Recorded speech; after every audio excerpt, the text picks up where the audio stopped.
उत्तानपाद महाराज की जयति जयति अवनीश प्रभु जयति जयति जयति प्रभु जयति जयति अवनीश प्रभु अरे जयति जयति जगदीश ओ भाई सभा में आई के हम हो नवावत से भाई सभा में आई के हम हो नवावत से भाई सभा में आई के अरे हम हो नवावत से नाथ प्रजा हितकारी और दर्शन हेतु महाराज जी भीड़ लगी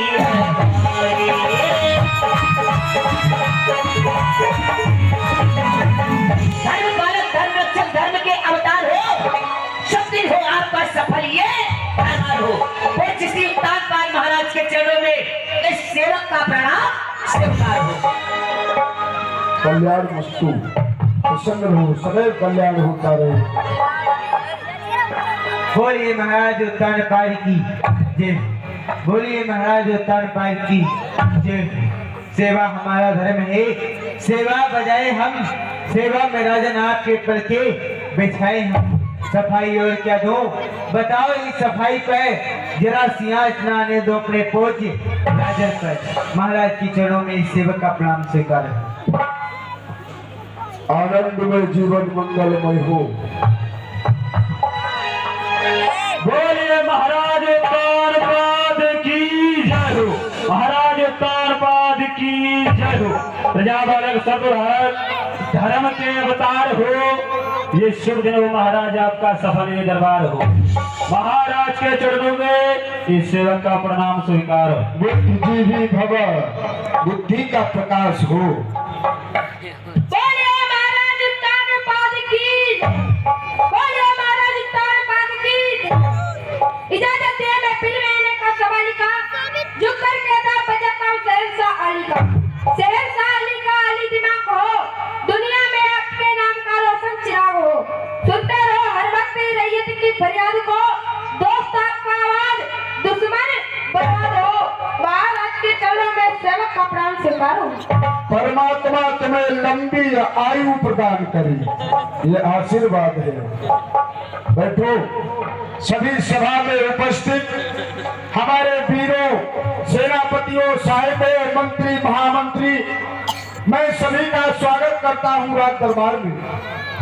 मैं यहाँ का राजा उत्तानपाद अपने दरबार की कार्यवाही को प्रारंभ करने से पहले श्री हरि नारायण के चरणों में ध्यान तदोपरांत दरबार की कार्यवाही को प्रारंभ किया जाएगा।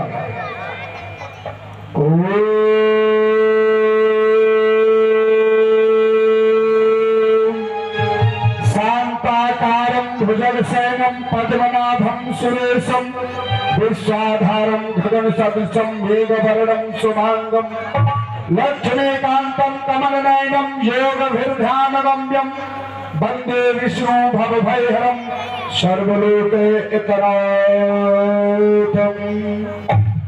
बोलिए नारायण भगवान की नारायण भगवान की जय। श्री हरि नारायण आपको प्रणाम करते हुए गुरुजनों को प्रणाम करते हुए अपने पूर्वज माता पिता को प्रणाम करते हुए राज दरबार की कार्यवाही को प्रारंभ किया जाए।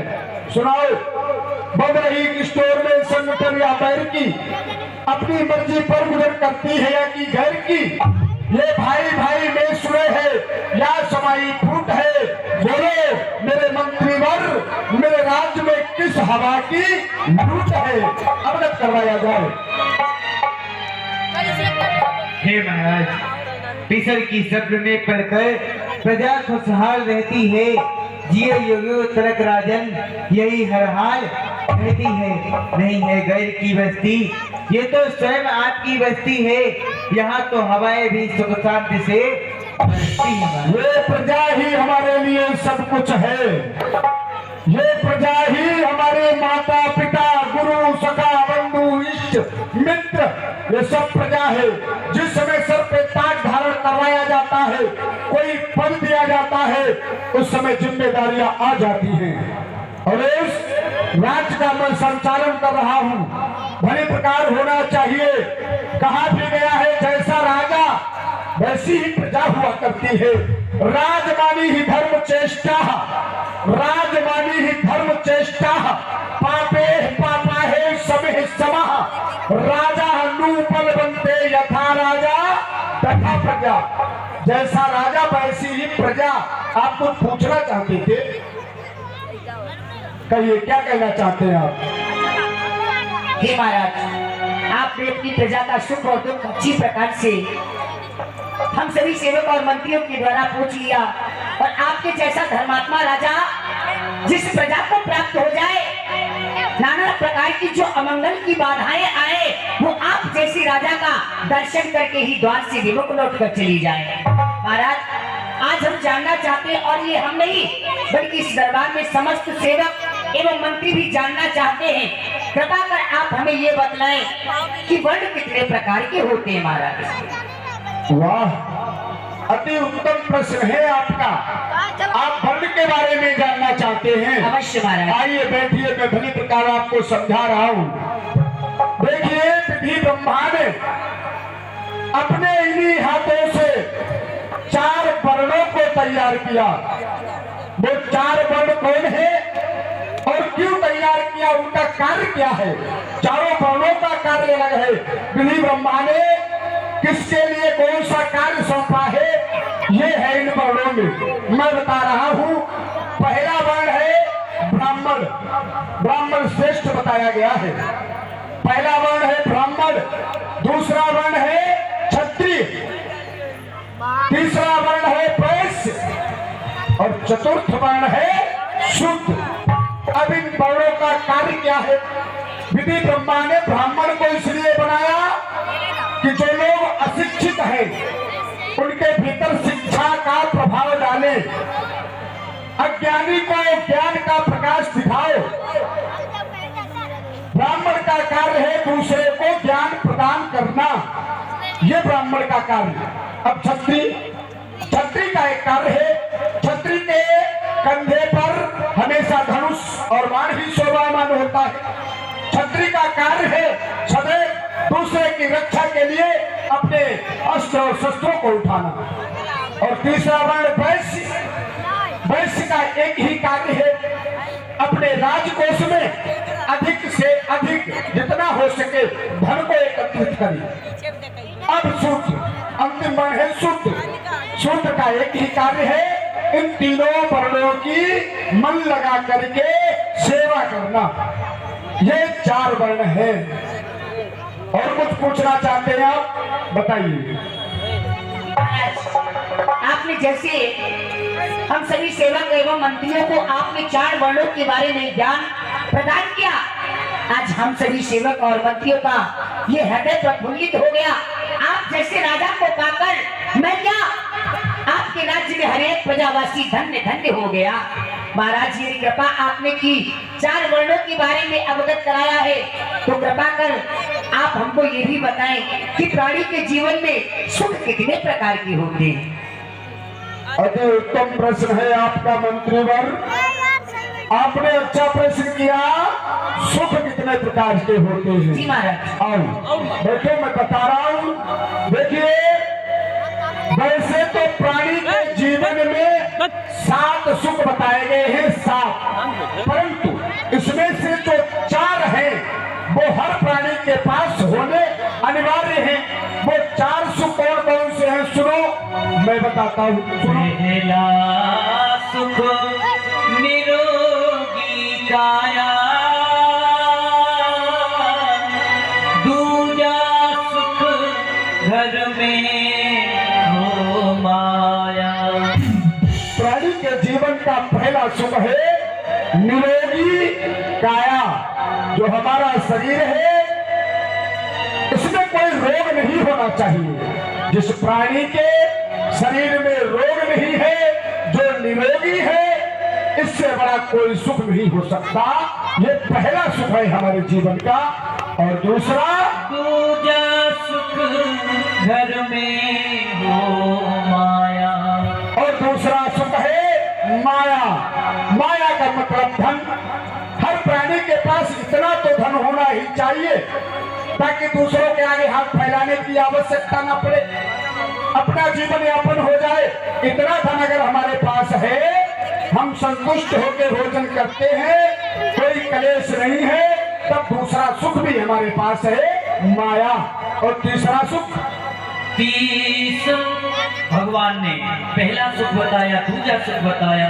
पहला सुख निरोगी काया, दूसरा सुख घर में हो माया।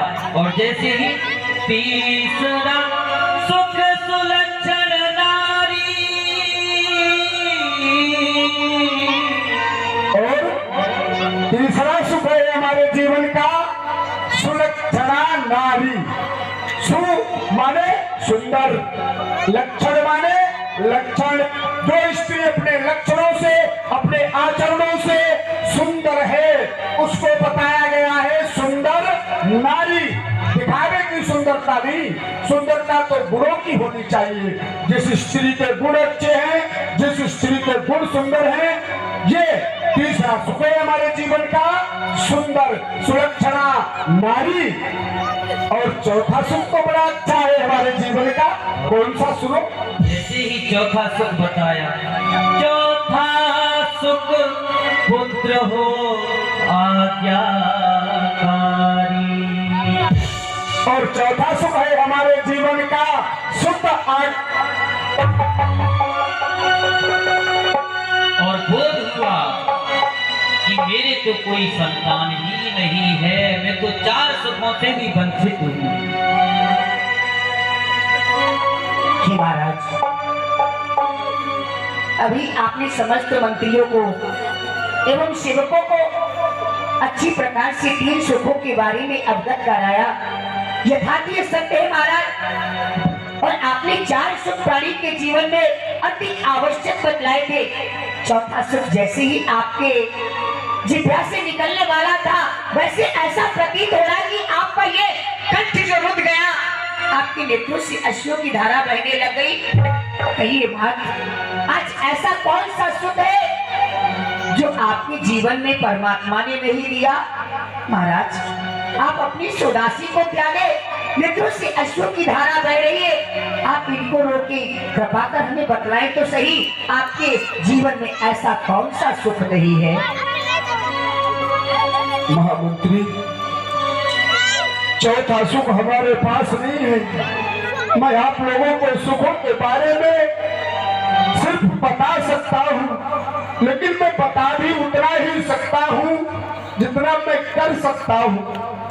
चौथा सुख जब हमारे पास नहीं है तो मैं बताने का भी अधिकारी नहीं हूँ।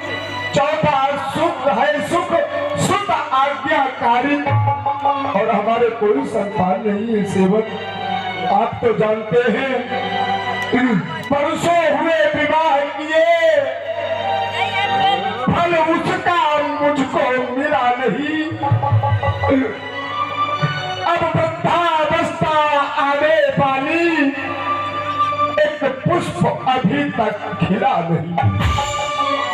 अभी तक कोई संतान नहीं हुई मेरी। अच्छा, मैं एकांत चाहता हूँ, आप लोग जा सकते हैं। जैसी आप एकांत।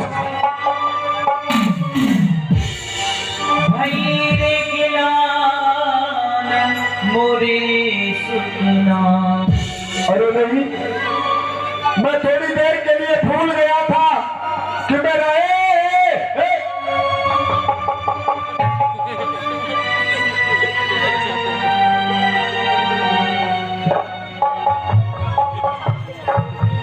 महाराज के हृदय में बस एक ही पीड़ा और एक अंक सभी सेवकों को भेज देते हैं। एक बार भूपत मानवाही, ये भैरे गिलान मोरे सुतना। वाह प्रभु, मैं दरबार में बैठकर दुख और सुख बताने लग गया, परंतु मुझे इतना ज्ञान नहीं रहा। धीरे धीरे मैं रोने लग गया प्रजा के सामने। अरे वाह, यदि राजा ही प्रजा के सामने रोएगा, यदि राजा ही प्रजा से मुख चुराएगा, तो ऐसा कौन है जो इस भोली भाली प्रजा को अपने सीने से लगाएगा? मैं प्रजा के सामने रो भी नहीं सकता हूँ, मैं प्रजा के सामने अपना दुख भी नहीं प्रकट कर सकता हूँ, क्योंकि मैं राजा हूँ। राजा की जिम्मेदारी क्या होती है इसको मैं भली प्रकार जानता हूँ। राजा कितना भी कष्ट में हो, लेकिन प्रजा के सामने अपने दुख को नहीं प्रकट कर सकता है। कोई बात नहीं, प्रजा के सामने नहीं कह सकता, लेकिन महारानी के सामने तो कह सकता हूँ। आज अपना दुख अपनी महारानी के सामने प्रकट करेंगे। मैंने महारानी से कभी ऐसी कोई बात नहीं कही है। चलना चाहिए महारानी के पास। क्यों आके रो रहा है कान्हा के शहर में, क्यों आके रो रहा है कान्हा के शहर में, क्यों आके रो रहा है कान्हा के शहर में। हर दर्द की दवा, हर दर्द की दवा है कान्हा के शहर में, शहर में कान्हा के शहर में, शहर में कान्हा के। आज क्या कारण है? क्योंकि काफी समय हो गया, परंतु मेरे प्राणनाथ अभी तक मेरे पास नहीं आए। और मोहे प्रिया की डगरिया दिखा दे सकी, और मैं तेरा करती उनकी हार गई। मोहे पिया की डगरिया दिखा दो सकी, मैं तो बात भारत हार गई। मोहे पिया की डगरिया दिखा दे सकी, मैं तो बात उनकी हार गई।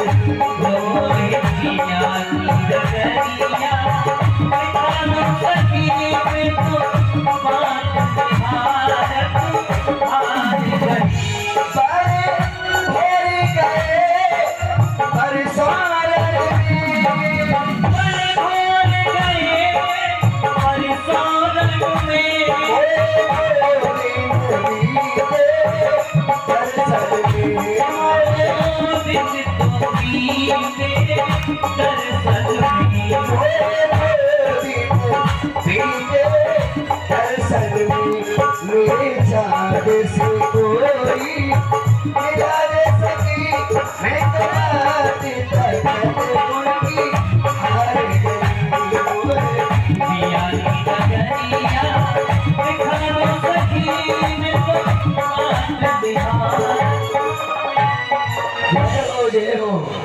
आए आए मेरी ब्रह्म की रात्रि के चंद्रदेव आए।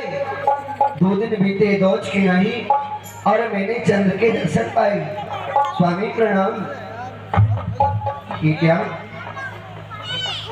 जब मेरे पास आया करते थे तो इनका चेहरा ये कमल के समान खिला हुआ रहता था, परंतु आज क्या कारण है ये मौन है? हे प्राणनाथ, और चमके दमके मुख की उड़ी, और प्रीतम प्राण आधारे दासी को बतलाइए, क्या गम रंज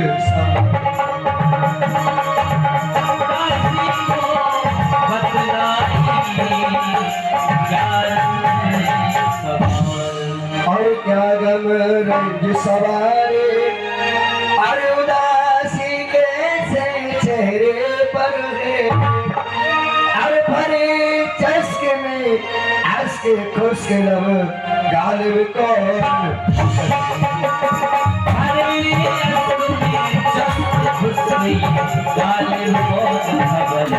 और हो कर मुझ तरफ अरे इस कदर रे सद उपमर है, और दुख सत संगी अरे धांगी के पिया दिल को नहीं तो।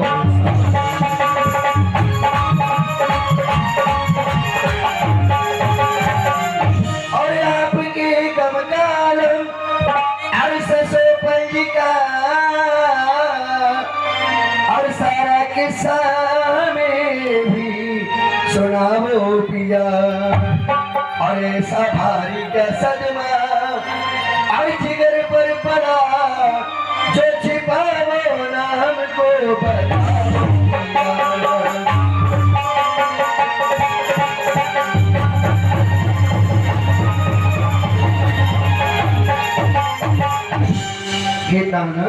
ऐसा कौन सा कारण है, ऐसी कौन सी बात है जो कि आप मुझसे छुपा रहे हैं? आप इतने उदास हैं, जो कमल खिला करता था निक, वो कमल आज मुरझाया क्यों? अरे जिस पर लालायित रहती थी उस पर पीलापन आया क्यों? महाराज क्या कारण है? शायद आप भी हमारी तरह जान के अनजान बन रही हैं। आप भी ऐसी बात कर रही हैं, आज तक आपने मुझसे कुछ नहीं कहा। और महारानी, मैं आज आपसे अवश्य कहूंगा, क्योंकि अब संसार के ताने मुझ पे सुने नहीं जा रहे हैं। ये सारा संसार महारानी मुझे निर्वंशी कहता है, निर्वंशी। मैं राजा हूँ, यदि कोई मेरा प्रातःकाल मुख देख लेता होगा, सामने तो नहीं कहता मैं राजा हूँ, लेकिन मेरे पीछे अवश्य कहता होगा। आज मैंने एक निर्वंशी का मुख देख लिया, पता नहीं मेरा दिन कैसे व्यतीत होगा। महारानी, काजल से भी ज्यादा कलंक काला बताया गया, और निर्वंशी होने का कलंक हमारे ऊपर लगा। यही चिंता है महारानी, यही चिंता है। और चिंता है चिता समान बड़ी, तन को निर्जीव बनाती है, और जीते को चिंता खाती है, और मुर्दे को चिता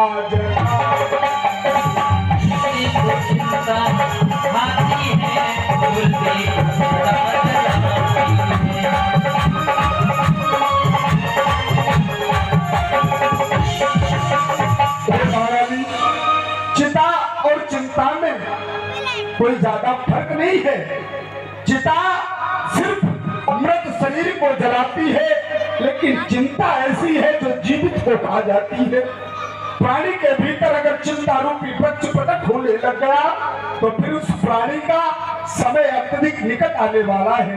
कि महारानी, और ये चिंता है मुझे, कितने दिन हो गए महारानी, ये सुना है आंगन मेरा, दुनिया बड़ी रंगीन है, और जो न होंगे पुत्र रानी तो बड़ी तौहीन है। महारानी, ये संसार बहुत बड़ा है, भांति भांति के प्रकार के लोग इस संसार में रहते हैं, कोई किसी का भला सोचने वाला नहीं है संसार में। महारानी, यही बात मुझे सताए जा रही है, हमारे बाद क्या हमारा वंश समाप्त हो जाएगा? क्या हमारे सिंहासन पर कोई नहीं आएगा? आज तो आपको ज्यादा ही अधिक नहीं, और अभी मैंने भी ये नहीं सोचा कि मैं बांझूं, क्योंकि मैंने अपनी इस प्रजा को तुम्हारी तरह अपने पुत्र की समान ही माना है। परंतु आपने कहा वो भी उचित ही है, जब हमारी संतान ही नहीं होगी, और हमारे राज का उत्तराधिकारी कौन बनेगा? इसलिए सोच रहा हूँ मेरे पास एक उपाय है। वो कौन सा? जिससे कि हमारा ये वंश बढ़ सकेगा। वो कौन सा उपाय है? आप दूसरा विवाह कर लीजिए।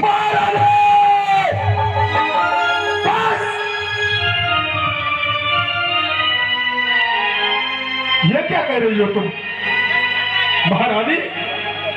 आप मुझे दूसरा विवाह के बारे में परामर्श दे रही है? वाह वाह, मेरे प्रश्न का अच्छा उत्तर दिया आपने महारानी। दूसरा विवाह करना तो दूर मैं सोच भी नहीं सकता। मैं आपसे कितना प्रेम करता हूँ महारानी, और जिस जिसने दो विवाह किए मैंने देखा है, उनका हश्र क्या हुआ? दो विवाह करके क्या होता है पता है?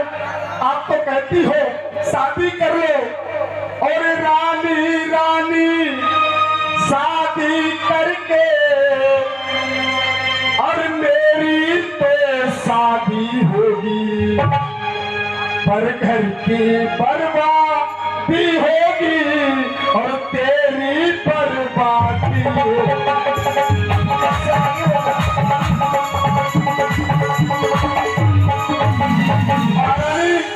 इस घर की बर्बादी हो जाएगी और तेरा भी ये जीवन नर्क बन जाएगा। इसलिए जो अब कहा अब दोबारा मत कहना। नहीं स्वामी, हाँ, ये मेरी भी इच्छा है। आप नारी बरो प्राणपति दूसरी, और जिससे कुल का उजागर हो पाएगा। न बनोगे पति आप किसी पत्नी का, राज्य का है यही नाश हो जाएगा।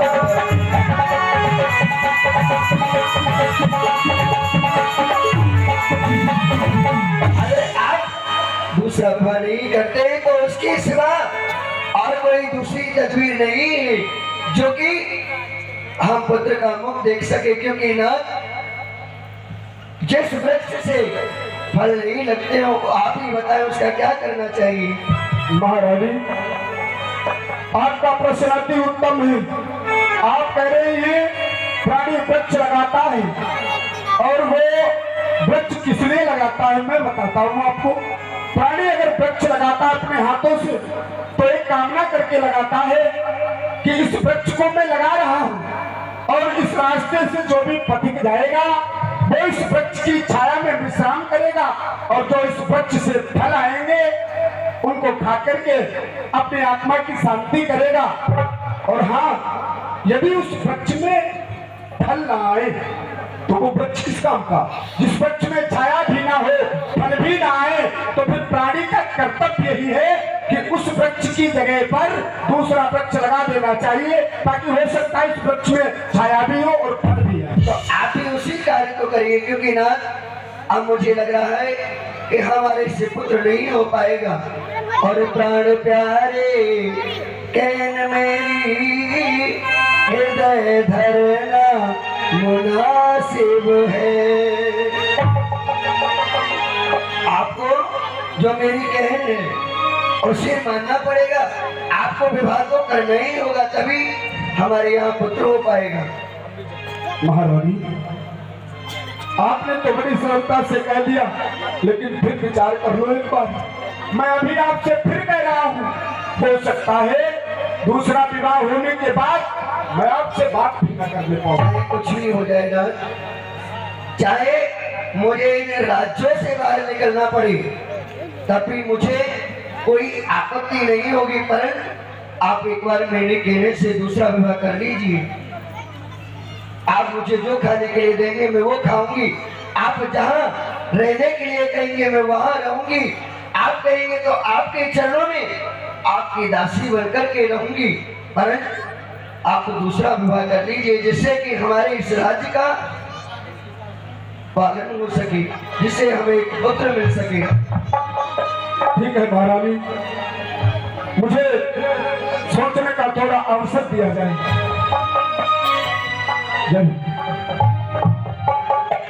महारानी ने कहा कि आप दूसरा विवाह कर लीजिए। बारात चलने का समय हो गया है। जिस जिसको तुमने बुलाया है सभी को बुला लिया जाए। जैसी आपकी आज्ञा महाराज, बाजे वालों को बुला लेते हैं। आज्ञा है तुम्हारे लिए, सभी को बुलाओ। समय हो गया है बारात चलने का। क्यों नहीं महाराज, जैसी आपकी आज्ञा।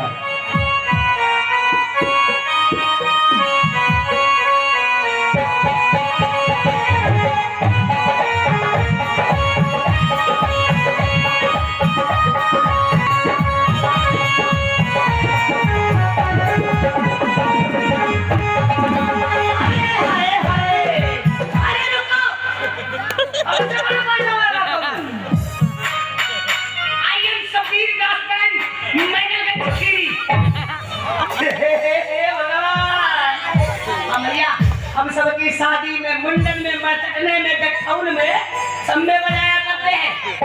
किसी ने हमको बुलाया? हाँ महाराज ने तुम्हें याद तो किया। बिल्कुल आजकल बात न करो। आजकल इतनी बड़ी सहालन चल रही है भैया। हाँ? एक शादी होती है जहाँ पर 4 आदमी भेजते हैं, दूसरी शादी लगी होती है 10 बजे तक वहाँ काम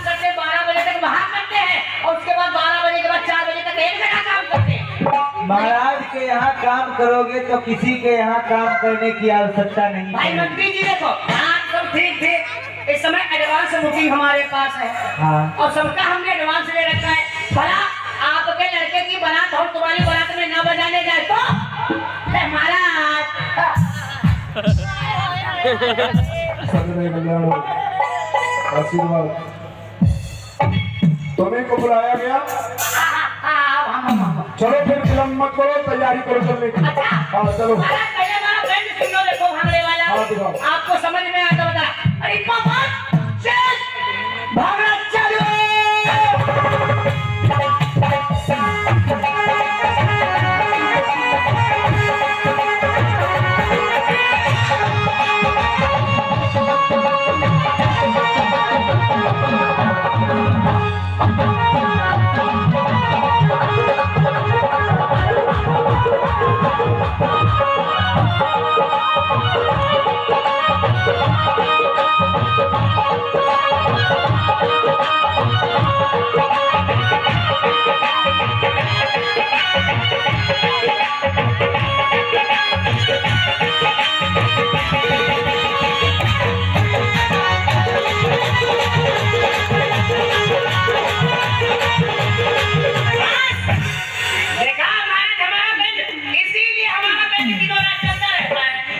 अच्छा तो तुम बचे सरकार मुझे कहने की बात अच्छा है, लगा तुम्हारा। चलो बैंड हमारा कम बजता है और हम ज्यादा बजते हैं। चलो चलो। ऐसे नहीं, बारात जा रहे पहले हमारी लेबुल उछावर लाओ, वही के बाद में कदम बढ़ाएंगे। हाँ?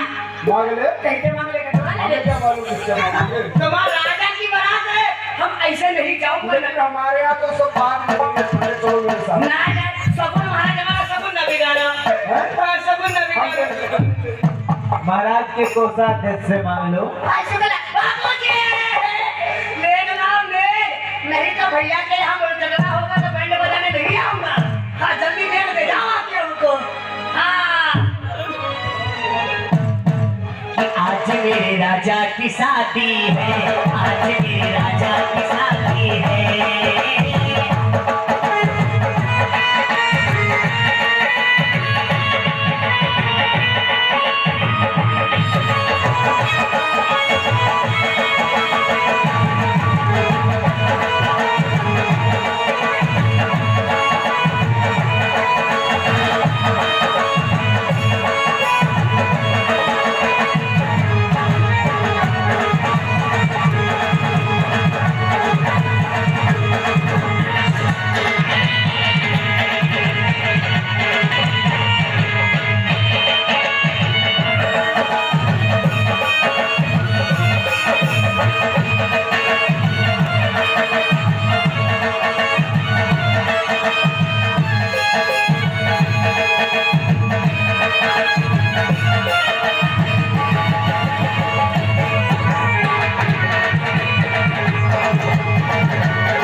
आइए। और इधर महारानी सुनीति स्वागत सत्कार के लिए महाराज के द्वारे पर खड़ी थी। बैठ जाए सभी, ध्यान दें लीला की ओर। पूजा हो जाएगा। आइए स्वामी, मैं आपके स्वागत के लिए तैयार हूँ। कब से आरती लेकर के खड़ी हूँ। अवश्य। कहिए छोटी महारानी से वो निकली डोले से, मैं उनका आरती करने के लिए तैयार हूँ।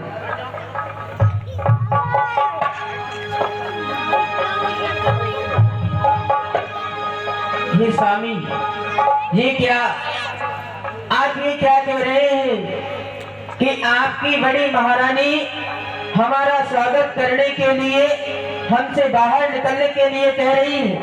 हे प्राणनाथ, जिस समय आपने हमारे साथ में विवाह किया था उस समय तो आपने हमें ये अवगत ही नहीं कराया था कि आपका विवाह पहले ही हो चुका है। आपके यहाँ पर एक और महारानी है। मैं इस प्रकार से इस डोले से नहीं निकलूंगी स्वामी, नहीं निकलूंगी। यदि आप हमें इस डोले से निकालना ही चाहते हैं तो हमारी बात को कान खोल कर सुन लीजिए। अरे डोले से बाहर कदम तभी धरो भरतार, हाँ पहले मेरी सौद को तुम घर से देहो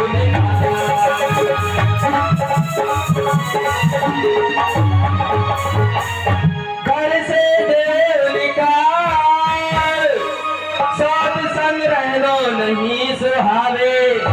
अरे आप करे उत्पात बलब मोए पातक हमें।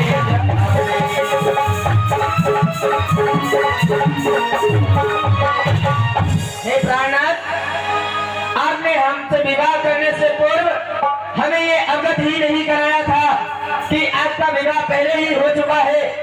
यदि मुझे ये पता होता कि आपका विवाह पहले ही हो गया है तो मैं कदाचित आपके साथ में विवाह करके नहीं आती।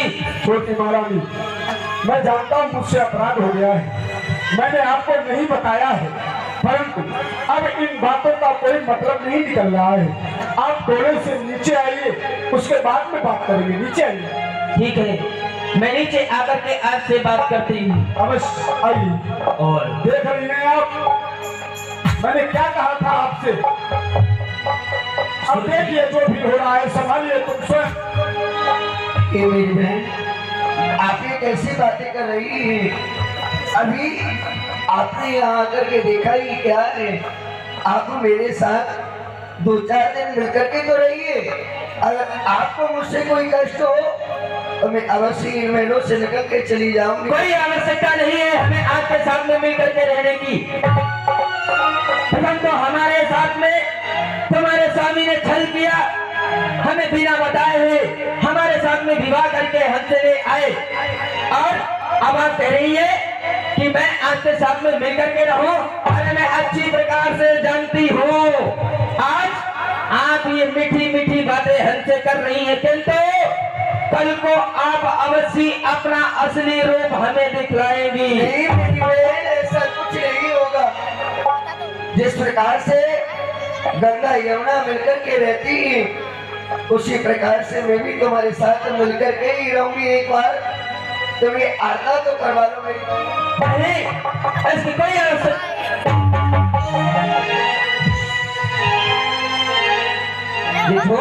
ये मिथ्या, ये आंसू आप हमें कदाचित ना दिखलाए तभी ही सही रहेगा।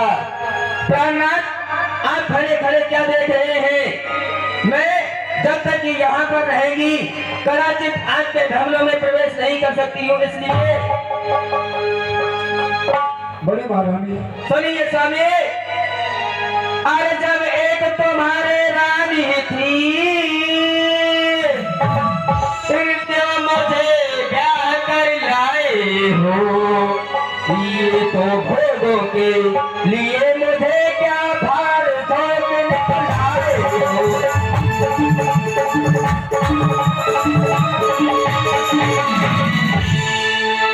अब इतना मुझ पर एहसान करो, डोले को वापस करवा दो। तुम इसके साथ बिहार करो, मुझको पीहर जाओ।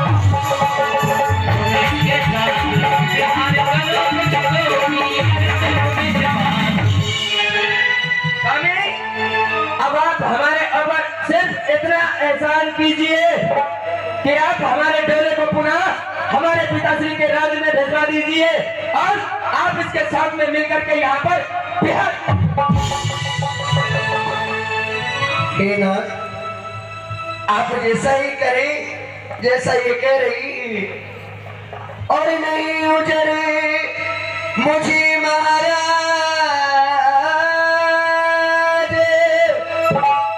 और बिने सुन लीजिए,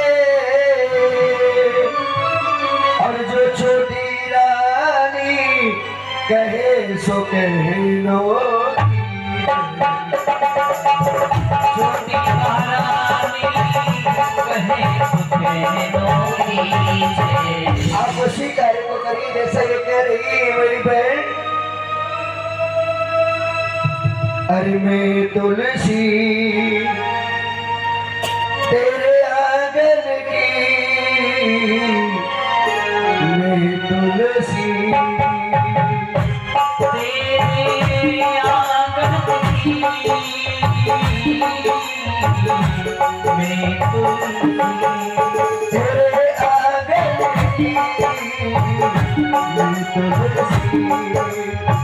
ओ कोई नहीं मेरे साजन की, मैं तुलसी तेरे आंगन की, मैं तुलसी तेरे आंगन की, मैं तुलसी। ओ द्वार तेरे आके पड़ी में, अब के सावन बरस पड़ी, द्वार तेरे पर आन पड़ी, अब के पावन बरस पड़ी। हो कोई सौगंध तेरे आंसुओं की, कोई सौगंध तेरे आंसुओं की, मैं तुलसी आंगन की, मैं तुलसी तेरे आंगन की, मैं तुलसी। मांग भी तेरी, सिंदूर भी तेरा, सब कुछ तेरा, कुछ नहीं मेरा। मांग भी तेरी, सिंदूर भी तेरा, सब कुछ तेरा, कुछ नहीं मेरा। हो कोई नहीं मेरे तेरे साजन की, कोई नहीं साजन की, मैं तुलसी तेरे आंगन की, मैं तुलसी तेरे आंगन की, मैं तुलसी।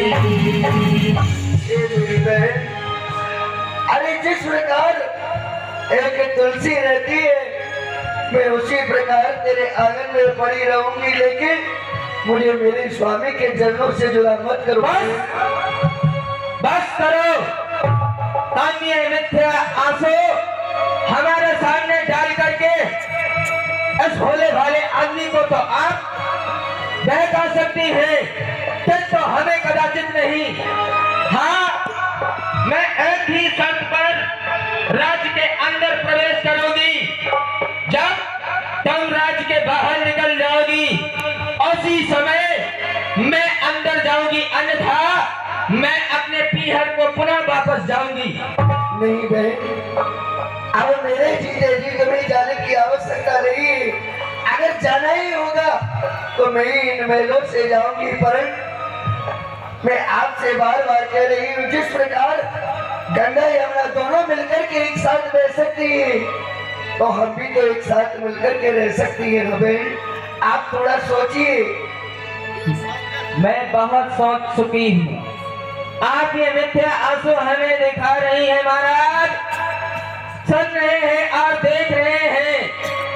मैं ही शर्त पर आपके महलों में प्रवेश करूंगी। जब ये राज से बाहर निकलेगी, अरे सुन लो राजन तुम कान खोल, यह कुलवंती क्या कहती है, भीगी बिल्ली भगतन बनकर इस चिड़िया घर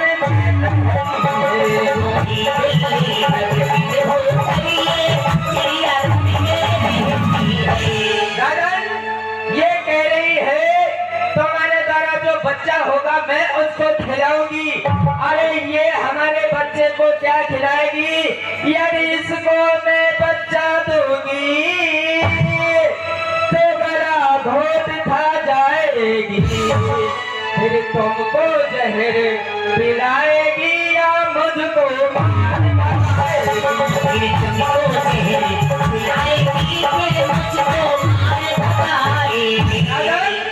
आप नहीं जानते हैं सौतिया डाको, यदि मेरे बच्चा हुआ तो ये हमारे बालक को खा जाएगी और जीवन दान नहीं देने देगी। हे राजन, यदि आप यही चाहते हैं कि मैं आपके महलों में रहूं तो इसे राज्य के पसंद करो।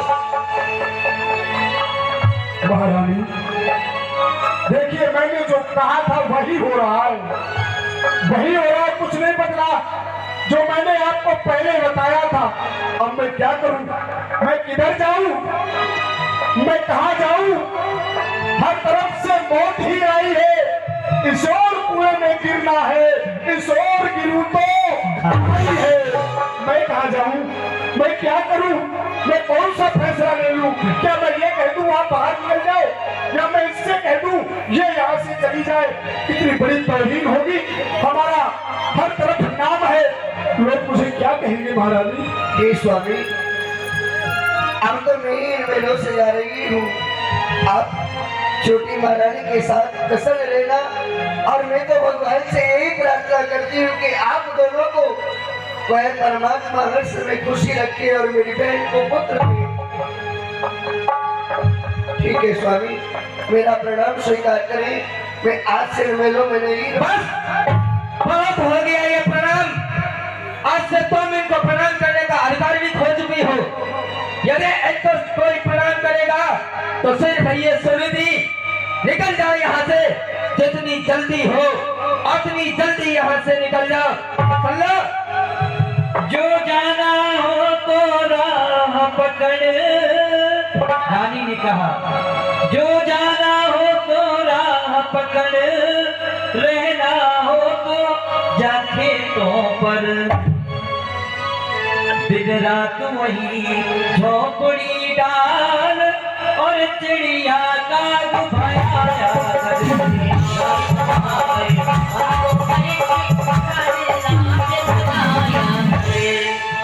दूसरे किसी खाली घर में चलो, चक्की रखवा दी जाएगी, बस पीस कर खाया कर, सिर भर ज्वार निकटू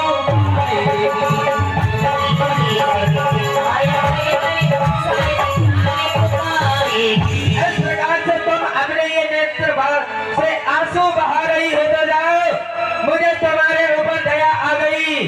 हमारे राज्य के बाहर खेतों में तुम एक कुटिया बना करके रहोगी, और वहां पर खाली रहना नहीं है तुम्हें, वहां पर भी तुम्हें एक कार्य दिया जाएगा, क्योंकि खेतों में जितने चिड़िया काग है तुम उनको उड़ाओगी, और दूसरे के घर में जाकर के एक से जौन मिलेंगे और का पीस करके तुम अपना पेट भरोगी। ठीक है मेरी बहन, आप जैसा करेगी मैं वैसा ही करूंगी। तब